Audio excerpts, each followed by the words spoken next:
Jai Shri Gurudev. Welcome back to my YouTube channel. This is Ravi N, Assistant Professor, Department of MCOM, BGS Institute of Management Studies, Chikbalapur. In this video, I am going to explain the concept tax invoice under GST. So under GST, there is goods and service tax. Tax invoice is very important, which is to be prepared by the supplier. So that I am going to explain in this video. Yes. Firstly, before step into the particulars which may be included in the tax invoice, we should understand what is that tax invoice. See, in general terms or in a simple terminologies, a invoice, we should know what is invoice first, then we'll go to the tax invoice. So the invoice, it is nothing but a document which specifying the list of goods sent, or it may be services provided, and a statement of the sum due against those items. It is our invoice is often understood as a proof of sale, a proof of selling, providing a service, but this common understanding is far from the truth. And this most of the indirect tax laws require the preparation of invoice, which does not mean that absence of an invoice defeats the levy, but prescribes an occasion when the tax may be become recoverable. Okay, and under GST resume, what is this tax invoice? See, here is the meaning. Tax invoice is an invoice issued for a taxable supply of goods and services. That tax invoice, it is one document. Our invoice is nothing but document, a documentary evidence, which is issued for taxable supply of goods and services. Not only for exempted goods and services, it is issued for what? Taxable supply of goods and services. Then the tax invoice broadly contains details like description of the goods, quantity of the goods, value of goods and services, tax charged thereon, and other particulars as may be prescribed in the format, or as may be prescribed by the GST resume or GST law. And the tax invoice is a primary evidence for recipient to claim input tax credit for goods and services. This is a primary evidence or initial evidence which may be available with the recipient of the goods and services. By using that tax invoice, he may be or she may claim input tax credit of goods and services. See here, at the starting, the GST resume or GST law is applicable to all the parts. That invoice is required for every other form of supply, such as transfer, barter, exchange, or license, or rentals, or lease, or disposal of goods and services. Okay, see, at the starting, GST allows seamless flow of input tax credits to all other persons included in GST resume, or the dealers, and across the supply of chain. One of the fundamental pillar of GST is checking the input tax credit, that is ITC. Checking the input tax credit is main fundamental duty or fundamental pillar of the GST. See that GST claims for which data of all invoices to be uploaded and matched with that invoices. In order to get a tax credit, the person who willing to get a tax input credit, that is a input tax credit, has to upload a tax invoice, and that must be matched up with. And GST system is backed up by strong IT support from Goods and Service Tax Network for matching such data. And this GST network, that is GSTN, seeks all registered dealers shall file invoice wise details in order to do the matching. So in order to match the invoices which is uploaded by the dealers, GST dealers, they has to provide that matching details. Let's upload no truthful invoices, then only they can identify that and they can match up with that by using GSTN. GSTN is nothing but Goods and Service Tax Network. Okay, so here is the format how the tax invoice looks like. I think you may visible this screen.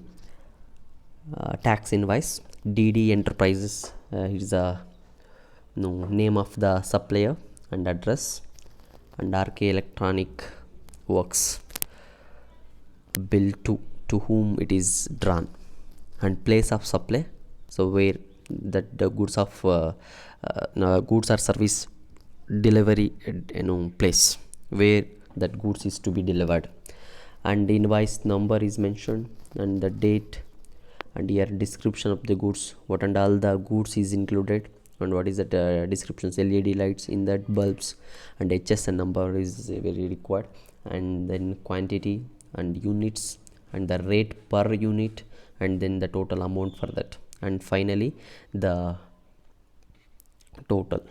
And after that in words they have mentioned the amount and company's PAN number, and if any required payment details they are mentioned, and the signature is signature of the enterprise who have supplied the goods, or the agent who is appointed by that supplier.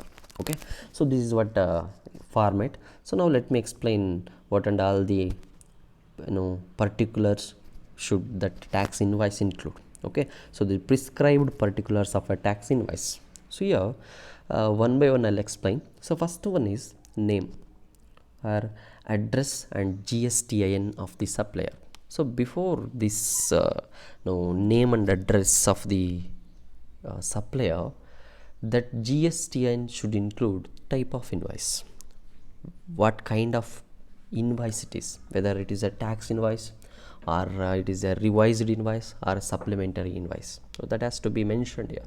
Okay, I think you might know what in all these things tax invoice. So tax invoice is nothing but the invoice which includes the goods and services which is sold, and revised invoice means if any changes is required by the recipient of the goods and services, so he may get a revised invoice. And that supplementary invoice means, so if any defect is included, then you will provide a supplementary or one more copy, a duplicate of invoice. That is what supplementary invoice. If the recipient of goods lost that invoice, then he may ask for one more invoice from the supplier of goods and services, so then you get the supplementary invoice. That is what tax invoice, revised invoice and supplementary invoice. So this is the first thing has to be included in the tax invoice, that is type of invoice, whether it is a tax invoice or it is a revised invoice or it is a supplementary invoice. See in the format I have shown tax invoice here clearly mentioned tax invoice. So instead of that you may mention revised invoice, or you may include a supplementary invoice, whatever it is. Okay, so now these are the things what should be mentioned in the tax invoice. So first thing is a name, address and GSTIN of the supplier. So name of the supplier and address of the supplier along with the GSTIN. GSTIN is nothing but goods and service tax information number of the supplier has to be mentioned. And then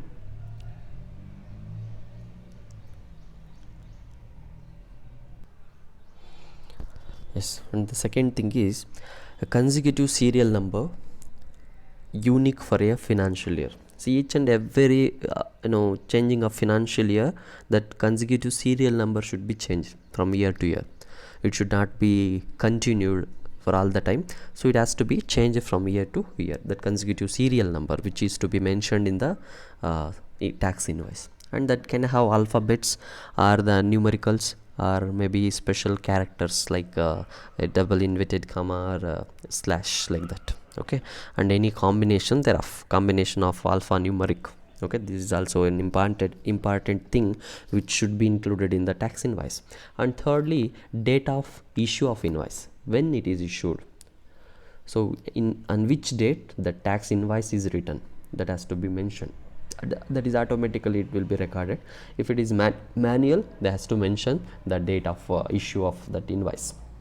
And nextly, name and address and GSTIN if the registered of the recipient. If the recipient of the goods and services is a registered dealer, then you have to mention the name of that dealer or address of that recipient, and along with GSTIN if he is the registered, if she is the registered, okay, registered dealer, then you can mention the GSTIN number, and then you will get a tax credit. Otherwise you won't get tax credit. Then it will be like a reverse charge mechanism, okay, which is I explained in the previous video. And next thing is name and address of the recipient and the address of delivery along with the name of state and its code if such recipient is unregistered, and where the value of taxable supply is 50,000 rupees or more. See, if the transaction value is more than 50,000 or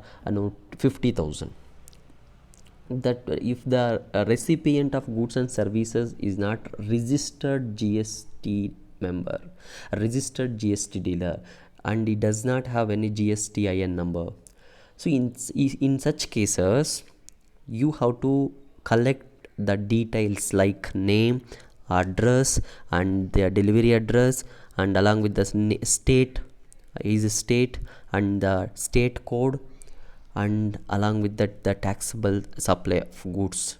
Everything has to be collected from the each and every detail has to be collected from that recipient if he is a unregistered GST.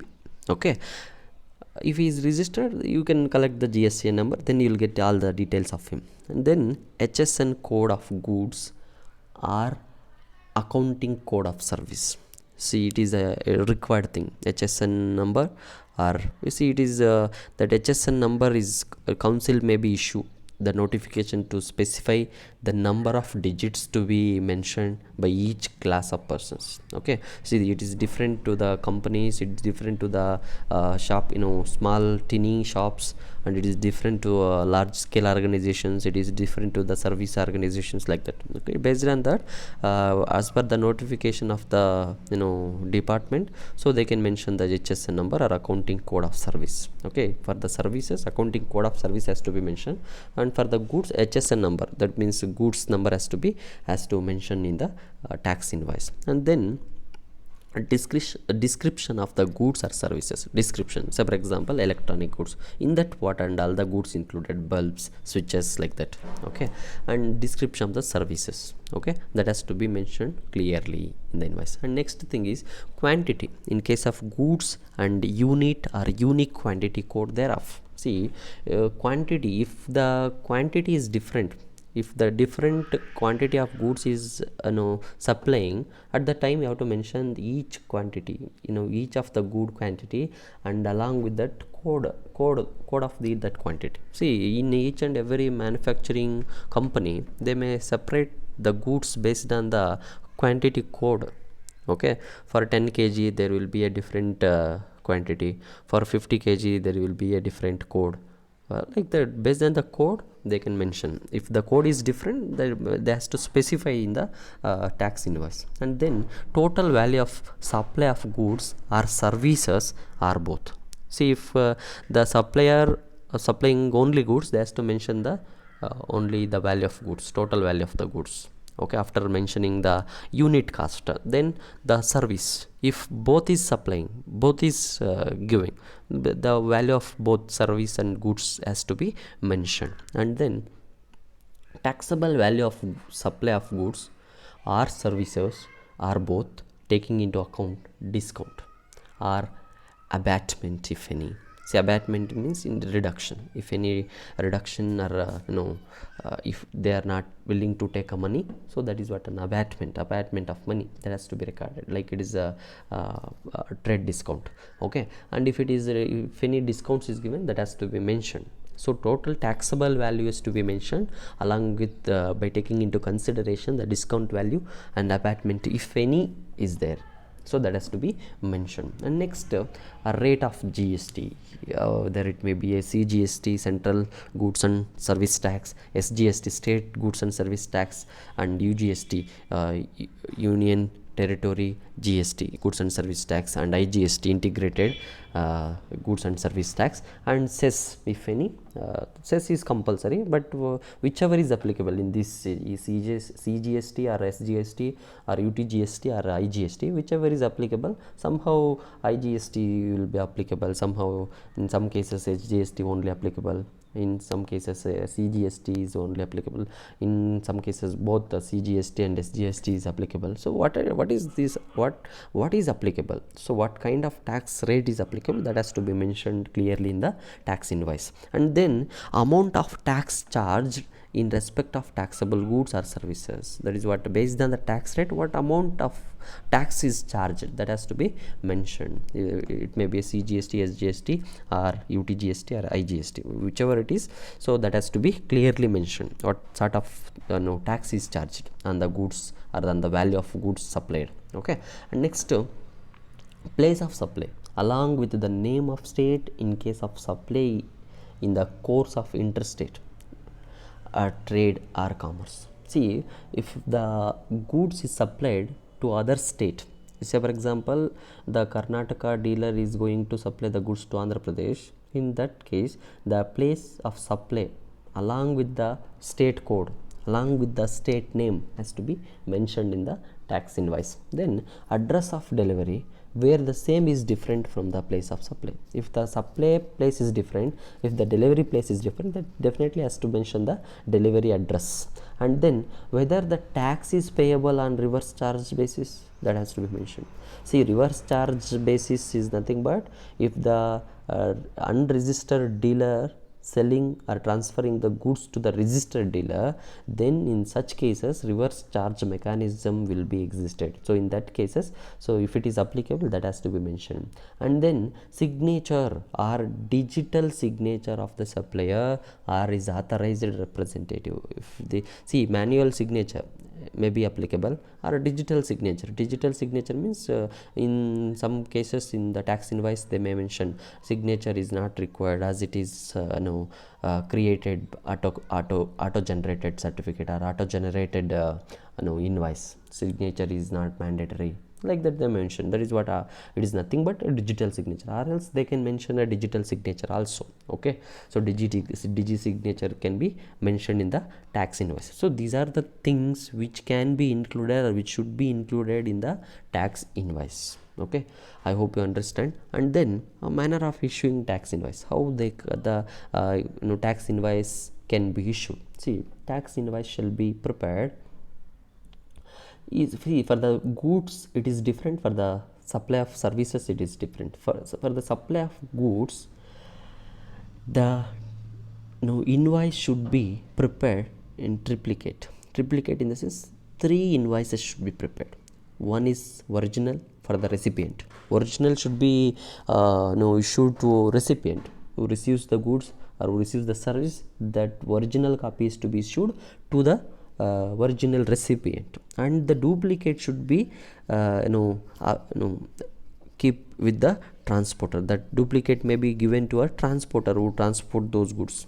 So if any department asks for the receipt or the bill, they has to provide that duplicate of copy. Okay, and triplicate for the supplier, the third copy for supplier. So one is for a recipient, one is for transporter, and another is for supplier.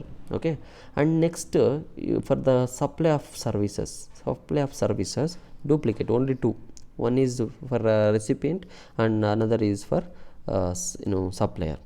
Okay, so no service cannot be transported through vehicles, right? So that only 2 copies is enough. Okay, but goods is to be transported through our vehicles, so because of that reason three copies is to be printed. One is for a recipient, original copy, and a duplicate copy for the transporter. If it is required, they can showcase that receipt to the required authorities. And next, triplicate copy is for supplier. That why this triplicate copy is registered, will keep with the supplier, in the sense if any in case any changes is required by the recipient of the goods, so they can revise that. Okay, supplementary invoice can be issued based on this invoice.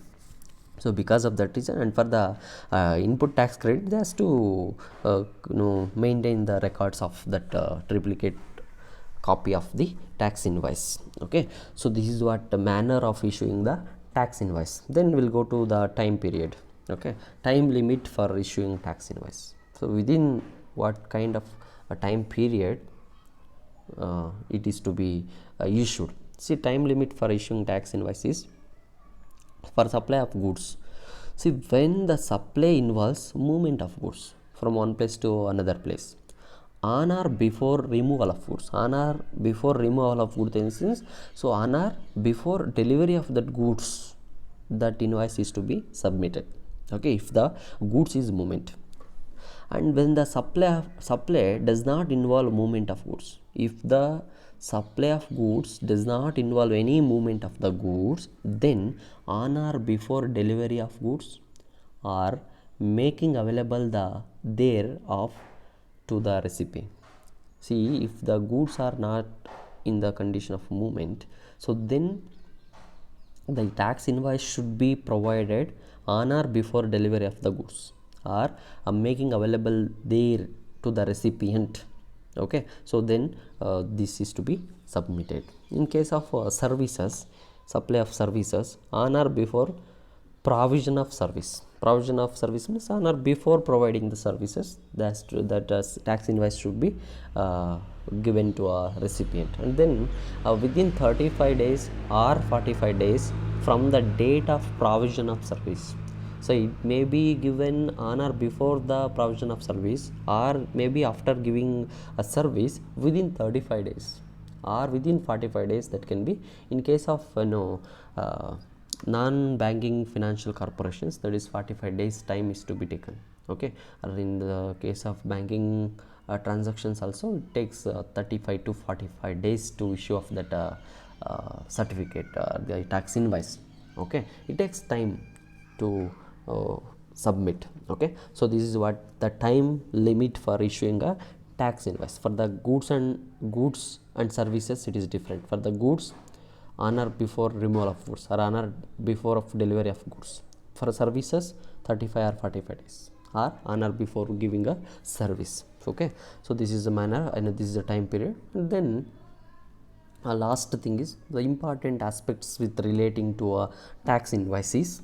See, tax invoice under GST. Number one is here this table shows you that all GST taxpayer are free to design their own invoice, the invoice format, and the GST law only requires that certain fields must mandatorily be in the invoice. So GST taxpayers can prepare their tax invoice on their own. They can prepare, they can frame, or they can design their own invoice format. It is not mandatory that GST not mandatorily mentioned any prescribed format. There is no prescribed format in which the GST dealer has to mention the details. No, not like that. But they can design the format however they want. And the GST law only requires that the required things is to be mentioned. Some fields are mandatory, that mandatorily that has to be mentioned, so that is only required thing, but design is left to the supplier. Okay, whatever the way they can prepare the tax invoice, but certain things is to be mentioned. The compulsory or mandatorily things has to be mentioned in the tax invoice. And the second thing is Keeping in the view the large number of transactions in the banking, insurance, and passenger transport sector, these taxpayers need not to mention the address of the customer and the serial number in their invoices. See, because of large number of transactions, when the tax invoice is issued by a banking company or non-banking financial corporation or any financial institution, or information that is invoice serial number, address of the recipient or name of the recipient should not be, or it is not mandatory. They may mention, but it is not mandatory. Okay, so because the large transactions is been included, so because of that reason they may ignore the name of the recipient or address of the recipient and the other details. Okay, just they may mention the description of the goods and services, like that. Okay, and third one is small taxpayers like small retailers having large number of small transactions up to a value of rupees 200 per transaction, selling to unregistered customers need not to issue invoice for every such transaction. One consolidated invoice at end of the day for all such transactions done during the day will be sufficient. See, so for example, what it says, so by this what I am going to tell you is, see, in the small petty shops or teeny petty shops, they used to transact many transactions which consist of rupee 200 or rupee 2000s. Many n number of transactions is to be held in a day. See, 1 rupee, for 1 rupee they can't issue an invoice, for 10 rupees they can't issue an invoice. See, what the GST law considers that, so as per GST law, that kind of small taxpayers who having a small transactions in a large scale, small teeny transactions but in a large scale, so for entire day only one tax invoice can be prepared for themselves, so they can prepare one tax invoice. By that they can get a tax credit. So this is what the tax law is. And then in order to keep, fourth one is, in order to keep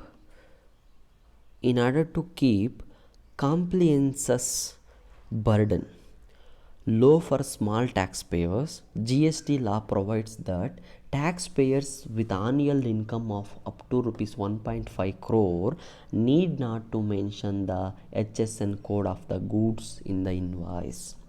See, whose income, that is whose annual income is up to rupees 1.5 crores need not to mention the HSN code in the description, HSN code of the goods in the invoice.